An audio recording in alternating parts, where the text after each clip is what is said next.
Hello everyone, कैसे हैं आप लोग। आई होप कि आप लोग बहुत अच्छे होंगे और अपनी पढ़ाई को भी बहुत अच्छे तरीके से कंप्लीट और कवर अप कर रहे होंगे। जैसा कि आप लोगों को पता है कि अभी हम लोग हमारे क्लास 11th के बिजनेस स्टडीज सब्जेक्ट को पढ़ रहे हैं और बिजनेस स्टडीज सब्जेक्ट में अभी हम लोग हमारे इंटरनल ट्रेड वाले चैप्टर को पढ़ रहे हैं और ये वाला पर्टिकुलर वीडियो हमारे इसी चैप्टर का पार्ट नंबर 2 होने वाला है। तो आइए बिना वक्त गवाए, बिना देरी किए आज के इस क्लास को, आज के इस वीडियो को शुरू करते हैं और हम लोग पढ़ते हैं हमारे आज वाले टॉपिक को।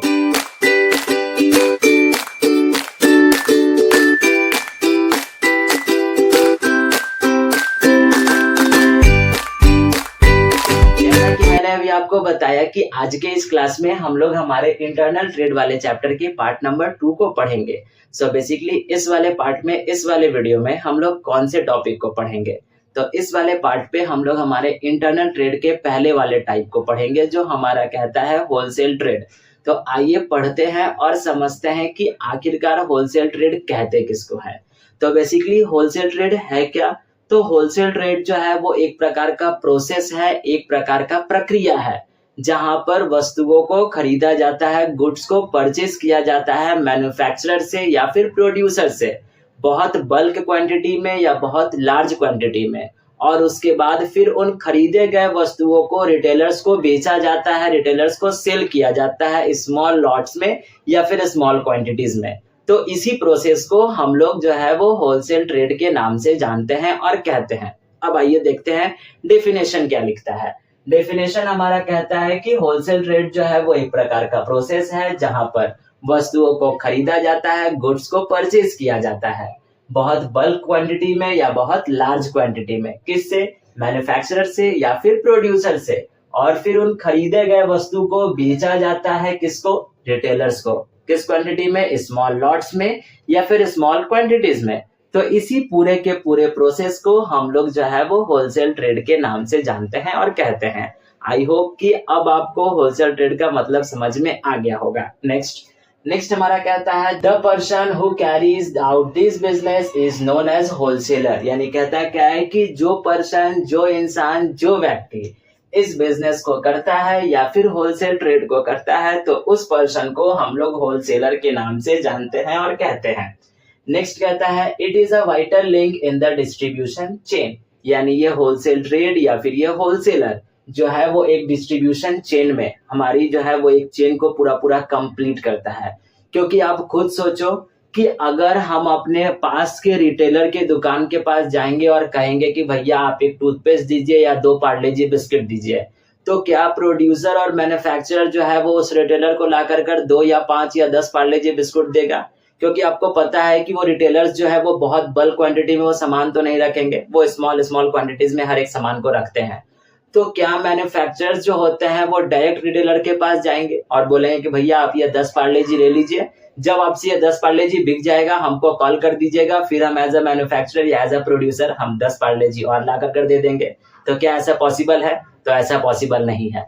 तो आखिरकार इस मैन्युफैक्चरर और इस रिटेलर के बीच में कोई ना कोई तो होगा एक जो कि इस मैन्युफैक्चरर और रिटेलर के बीच के गैप को फुलफिल करेगा, गैप को पूरा करेगा।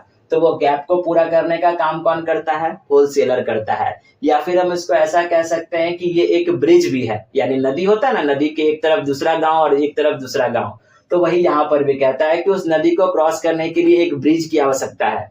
तो वही यहाँ पर कहता है कि मैन्युफैक्चरर जो है वो नदी यानी कि नदी के उस तरफ खड़ा है और ये रिटेलर जो है वो नदी के इस तरफ खड़ा है, और बीच में अगर कोई पुल है तो वो पुल कौन है? होलसेलर है। और यही होलसेलर जो है वो इस मैन्युफैक्चरर और रिटेलर दोनों को ज्वाइंट कर रहा है, दोनों को मिलवा रहा है।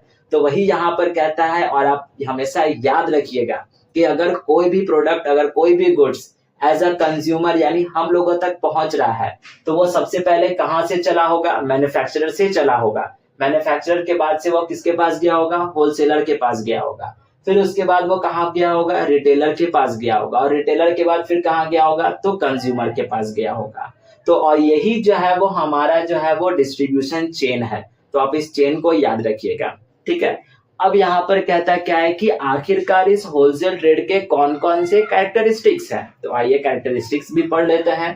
कहता है पहला कैरेक्टरिस्टिक्स बाइंग इन बल्क। यानी ये होलसेल ट्रेड में जो भी वस्तुओं को खरीदा जाता है वो लार्ज क्वांटिटीज में खरीदा जाता है, बल्क क्वांटिटीज में खरीदा जाता है।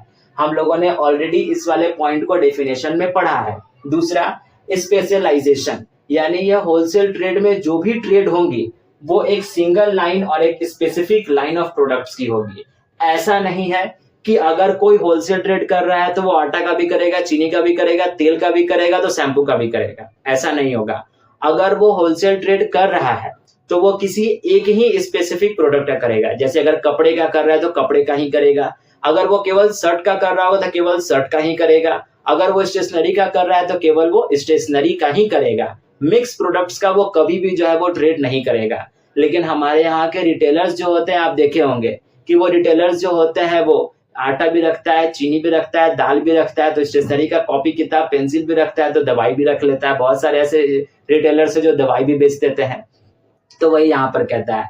लेकिन यहाँ पर होलसेलर्स की जब हम बात कर रहे हैं या होलसेल ट्रेड की बात कर रहे हैं, तो इसमें जो भी ट्रेड होंगे वो एक स्पेसिफिक लाइन ऑफ प्रोडक्ट की होंगी। देखिए यहाँ पर मैंने डेफिनेशन यानी एग्जांपल भी लिखा है। कहता है ओनली फुटवेयर, ओनली पेपर और ओनली इलेक्ट्रॉनिक्स। ठीक, इस बात को आप याद रखिएगा कि जब कभी भी अगर होलसेल ट्रेड होगा तो इसमें जब भी ट्रेड होगा तो वो एक स्पेसिफिक लाइन ऑफ प्रोडक्ट्स में ही डील होगा। ठीक, नेक्स्ट हमारा कहता है लार्ज कैपिटल।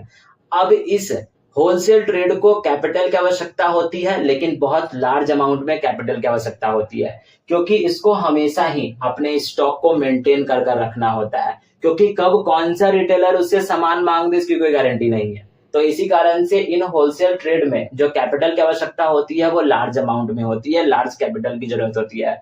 और साथ साथ इनको जो है वो अपने वेयर हाउसेस को मेंटेन भी करना होता है, और इनके वेयर हाउसेस जो होते हैं वो बहुत बड़े होते हैं। ठीक, नेक्स्ट हमारा कहता है लिंकेज, यानी ये जो है वो लिंक है, और वो लिंक किसके किसके बीच में है, तो एक मैन्युफैक्चरर के बीच और दूसरा रिटेलर के बीच। यानी रिटेलर और मैन्युफैक्चरर के बीच में कौन फंसा है, तो होलसेलर फंसा है। देखिए यहाँ पर लिखता है they act as an intermediary between manufacturer and the retailer. यानी ये होलसेल ट्रेड जो होते हैं या फिर होलसेलर्स जो होते हैं वो मैन्युफैक्चरर्स और रिटेलर्स के बीच में होते हैं, और इन्हीं दोनों को ये लोग सर्विस देते हैं। ठीक, आप इस बात को भी याद रखिएगा कि एक होलसेलर जो होता है वो मैन्युफैक्चरर को भी सर्विस देता है, और एक होलसेलर जो होता है वो रिटेलर को भी सर्विस देता है। अब कैसे सर्विस देता है, अब आप खुद सोचो कि जब एक होलसेलर नहीं होगा तो मैन्युफैक्चरर क्यों ही वस्तुओं को बनाएगा, क्योंकि एक होलसेलर ही जो होता है वो मैन्युफैक्चरर को हौसला देता है कि तुम वस्तु बनाओ, तुम गुड्स का प्रोडक्शन करो, बिकवाने की जिम्मेदारी मेरी है, बेचेंगे हम। ठीक, तो यहाँ पर मैन्युफैक्चरर को हौसला किससे मिला, तो होलसेलर से मिला। और वही यहाँ पर रिटेलर को भी हौसला किससे मिला, होलसेलर से मिला। होलसेलर रिटेलर को भी कहते हैं कि तुम वस्तुओं को बेचो, जितना तुम बेच सकते हो बेचो, लाने की जिम्मेदारी मेरी है। तुम 10 मांगोगे हम 10 देंगे, तुम 50 मांगोगे हम 50 देंगे, बस केवल तुम्हारे में कैपेसिटी होनी चाहिए, तुम कैपेबल होने चाहिए बेचने के लिए। तो वही यहाँ पर कहता है कि ये जो है यानी होलसेलर्स जो होते हैं वो एक लिंक का काम करते हैं, और वो लिंक जो होती है वो मैन्युफैक्चरर और रिटेलर दोनों के बीच की होती है। और ये होलसेलर्स जो होते हैं वो मैन्युफैक्चरर्स को भी सर्विस देते हैं और साथ साथ रिटेलर्स को भी सर्विस देते हैं। ठीक, नेक्स्ट हमारे पास कहता है कैरेक्टरिस्टिक जो हमारा कहता है लो मार्जिन हाई टर्नओवर। अब इसका मतलब क्या होता है, कहता है क्या कि जब कभी भी होलसेल ट्रेड में डील होगी तो उस डील के पीछे इन लोगों का प्रॉफिट मार्जिन जो होता है वो कम हो जाता है। अब आप कहोगे कम क्यों होगा, क्योंकि मैंने अभी आपको जस्ट बताया और हम लोगों ने पढ़ा भी है कि ये होलसेल बिजनेस जो है यानी होलसेल ट्रेड जो है वो एक प्रकार का B2B बिजनेस है। तो जब ये B2B बिजनेस है तो इसके पीछे जो प्रॉफिट मार्जिन जो होगा वो ज्यादा नहीं हो सकता है, क्योंकि हम डायरेक्ट कंज्यूमर को हम सामान नहीं बेच रहे हैं, हम बिजनेस टू बिजनेस है, यानी होलसेलर से हम किसको बेच रहे हैं, रिटेलर को बेच रहे हैं। तो इसी कारण से यहाँ पर जो है जो कि प्रॉफिट मार्जिन जो है वो हम लोगों को कम देखने को मिल जाता है। अब आप कहोगे जब इनको प्रॉफिट मार्जिन कम देखने को मिलता है तब ये लोग पैसा किस तरीके से कमाएंगे, तो ये पैसा कब कमाते हैं, जब ये लोग अपने वस्तुओं को अपने गुड्स को रिटेलर्स को बेचते हैं तो उनके पीछे जब इनको भी पैसा जो होता है वो कुछ बच जाता है। ठीक, क्योंकि ये वाला जो है वो B2B बिजनेस होता है। ठीक है, तो यही होता है हमारे पास characteristics of wholesale trade. I hope so कि आपको कैरेक्टरिस्टिक्स ऑफ होलसेल ट्रेड भी अच्छे तरीके से समझ में आ गए होंगे। तो अभी आप क्या कीजिए, वीडियो को पॉज कर लीजिए और इसका स्क्रीनशॉट लेकर कर अपने पास रख लीजिए और मेक श्योर कि आप इसको अपने कॉपी में बहुत अच्छे तरीके से राइट डाउन कीजिएगा। ठीक है, तो आज के इस वीडियो के लिए बस इतना ही हम लोग रहने देते हैं। अब हम लोग मिलेंगे इसी चैप्टर के नेक्स्ट वाले पार्ट पे, यानी पार्ट नंबर 3 पे, जिस पे हम लोग पढ़ेंगे कि आखिरकार किस तरीके से होलसेलर जो है वो मैन्युफैक्चरर और रिटेलर दोनों को सर्विस देता है। तो इस यानी नेक्स्ट वाले क्लास में हम लोग इसी वाले टॉपिक को पढ़ेंगे, ठीक है। तो आज के इस क्लास के लिए, आज के इस वीडियो के लिए बस इतना ही। अगर आप वीडियो को यहाँ तक देखे हो, ये सारे के सारे पॉइंट्स, मेरी बातें आपको अच्छे तरीके से समझ में आ गई हैं, तो वीडियो को लाइक करके जाइएगा। चैनल पर नए होंगे तो चैनल को सब्सक्राइब भी कर लीजिएगा और अपने फ्रेंड्स के साथ शेयर भी करते जाइएगा, ठीक है। अब हम लोग मिलेंगे हमारे इसी चैप्टर के नेक्स्ट वाले क्लास पे, यानी पार्ट नंबर 3 पे। तब तक के लिए आप अपना ख्याल रखिएगा, ध्यान रखिएगा। Thank you and bye bye.